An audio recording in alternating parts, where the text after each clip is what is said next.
Base பண்ணி இன்ஸ்டாகிராம்ல ஒரு லைவ் போயிருந்தேன். நிறைய மாமிஸ் நிறைய கேள்வி கேட்டிருந்தீங்க. நான் அதுக்கு பதில் சொன்னேன் கரெக்டா இருக்காது. அதனால இது ஒரு crisper and clearer version of questions and answer just for you. So மறுபடியும் அந்த questions-லாம் கேட்குறேன். Sippy cups அது வந்து கொடுக்கலாமா, கொடுக்கக்கூடாதுன்னா அதுக்கு பதிலாக என்ன கொடுக்கலாம், ஏன் கொடுக்கக்கூடாது? ஸோ நார்மலாக நம்மளோட face and head and neck and teeth அலைண்டாக வளர்கிறதுக்கு அது அலைண்டாக வளர்ந்துதான் நல்லா தூங்குறதுக்கு one of the major thing நாக்கு வந்து மேல் தாடையில் போகணும். The tongue will have to move up. இது வந்து பிரெஸ்ட் ஃபீடிங்கில் நேச்சுரலாக போகும், கப் ஃபீடிங்கில் நேச்சுரலாக போகும், ஆர் ஈவன் ஸ்ட்ரா இருக்கிற cups is also okay. But sippy கப்போ பாட்டிலோ இந்த ஸ்பவுட்டட் கப்ஸோ எடுத்தோம்னா இது வந்து டங்கை கீழே புஷ் பண்ணி சீக்கை ஆக்டிவேட் பண்ணும். ஸோ நம்ம சீக்கை ஆக்டிவேட் பண்ணும்போது டங் புஷ் பண்ணும்போது ஜாஸ் நேரோ ஆகிறதுக்கான வாய்ப்பு இருக்குது. ஜாஸ் நேரோ ஆகுதுன்னா it's not just crooked teeth. ஜாஸ் நேரோவாக இருக்க குழந்தைங்க வந்து வாய் வழியாக மூச்சு விட ஆரம்பிப்பாங்க அண்ட் அவங்களோட ஸ்லீப் குவாலிட்டியுமே இது வந்துட்டு எஃபெக்ட் பண்ணும். So that is why bottles and sippy cups are always better to be avoided. And what is that you can do alternate is exclusive breastfeeding till 6 months. After 6 months when the baby starts solids, if you want to give liquid, give it in form of open cups or cups with straws in it. Okay, நம்ம life பார்த்தவங்களுக்குமே வந்து நிறைய பேருக்கு புரியாத ஒரு விஷயம் இல்லை, திருப்பி திருப்பி என்கிட்ட கேட்ட ஒரு விஷயம்னா பல்லுக்கும் தூக்கத்துக்கும் என்ன சம்பந்தம், என்ன எது குழப்பமா இருக்கு, நீங்க பல்ல பத்தி பேசுறது தூக்கத்தை பத்தி பேசுறீங்களேன்னு கேட்டாங்க. So can you please explain? So தூக்கங்கிறது it's most neglected one. As much as a new mother has so much awareness on எவ்வளோ நியூட்ரிஷன் கொடுக்கணும், என்ன எஜுகேஷன் கொடுக்கணும், they don't know how much sleep plays a major role in growth. In fact அந்த first 5 years வந்து brain ரேப்பிடாக வளருது. up till 90% of the growth is happening in the first 5 years. and பிரெயினோட வளர்ச்சி பார்த்தீங்கன்னா when we are in the deeper stages of sleep. However, when your jaws are narrow, தாடை குறுகலாக இருக்குது, மேல் தாடை வந்து ரொம்ப எத்தலாக இருக்குது, we call it high palate arch, and குழந்தை வந்து breast feeding பண்ணல, நாக்கு வீக்காக இருக்குது அப்படின்னா they predominantly breathe through their mouth. வாயை திறந்து வச்சு தூங்குவாங்க. ஸோ வாயை திறந்து வச்சு தூங்கும் போது நைட்டு தூக்கத்தில் the brain will not get enough oxygen. So just like how the baby, if they don't get enough food, they'll be irritable and aggressive and not very cranky. When the brain doesn't get enough food through sleep, they don't go into the deeper stages of sleep and the healing எல்லாம் நடக்காது. So when the baby wakes up, they'll have lot of issues like irritability, aggressiveness, inability to concentrate, growth deficiency, because only when you're sleeping your growth hormones, your body is actually rejuvenating and doing all this stuff. So mouth breathing, அவங்க தாடை வந்து U ஷேப்பில் வைடராக ரவுண்டாக இருக்கிறது plays a major role in going into deeper stages of sleep. Okay, இப்போ சில மாமிஸ்க்கு வந்து இந்த அந்த 1 year வரைக்கும் கொடுத்தா போறோம்னு இருக்கும், 1 year கழிச்சு கொடுக்கணுமான்னு தெரியாது, அந்த அவேர்னஸ் இருக்காது, சில பேர் ஸ்டாப் பண்ணியிருப்பாங்க.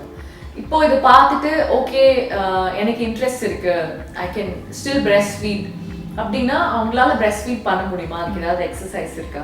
Exactly. So if the mother and child is still willing to breastfeed and they've already had a good breastfeeding journey, they can actually go back and latch on. Maybe milk supply dip ஆயிருந்திருக்கலாம். This is where if they contact a lactation consultant, these are specific people that is studying exclusively about the breastfeeding. They'll be able to give you supplements or techniques wherein you can still relactate. And yes, it is possible.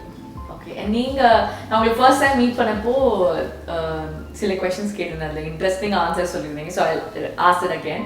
So chocolate, ice cream இதெல்லாம் வந்து நம்ம என்னதான் வீட்டில் கொடுக்காம இருந்தாலும் அவங்க வெளியில் ஸ்கூலுக்கு போகும்போது இல்லை அப்பார்ட்மெண்ட்டில் வேறு குழந்தைங்களை பார்க்கும்போது somehow they get exposed to it.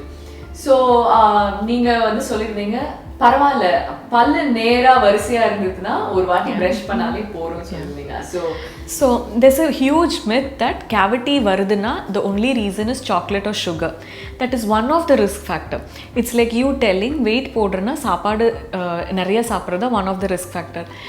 Lifestyle is also this big thing. For example, I'm telling you, for you to become obese, there's so many other things like your hormones irukku, ungaloda bodily activity, unga exercise activity, unga lifestyle ella irukra madri cavity varadhukku sugar or chocolates or biscuits is just tip of the iceberg.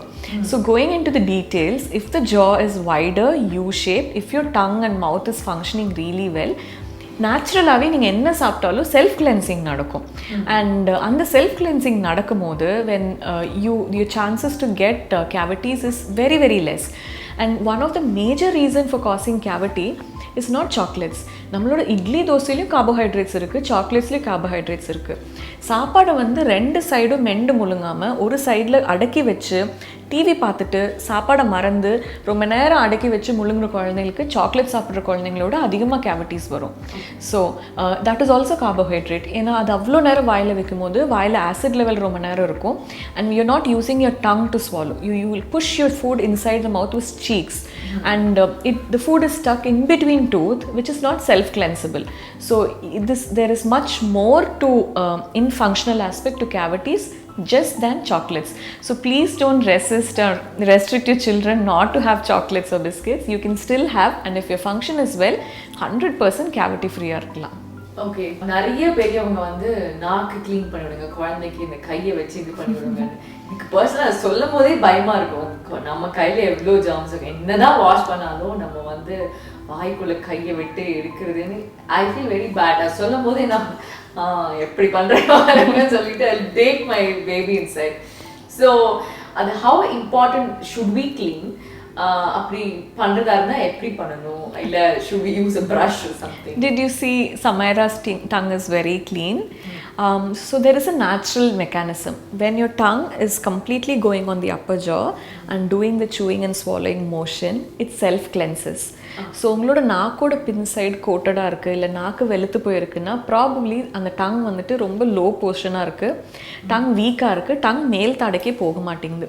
இந்த மாதிரி குழந்தைங்களுக்கு if you ask them to get the tongue up the jaw they'll find it very difficult. So அந்த டைமில் நம்ம பண்ண வேண்டியது என்னென்னா temporary things like cleaning கிடையாது. Permanent solution is that with exercise get the tongue up. அந்த டங்கை வந்துட்டு த்ரூ அவுட் த டே மேல் தாடையில் வச்சுக்கணுங்கிறத மட்டும் கற்றுக்கிட்டாங்கன்னா க்ளீனிங்கிற ஆஸ்பெக்டே வராது. டங் வந்து நேச்சுரலாகவே ஹெல்த்தியாக இருக்கும்.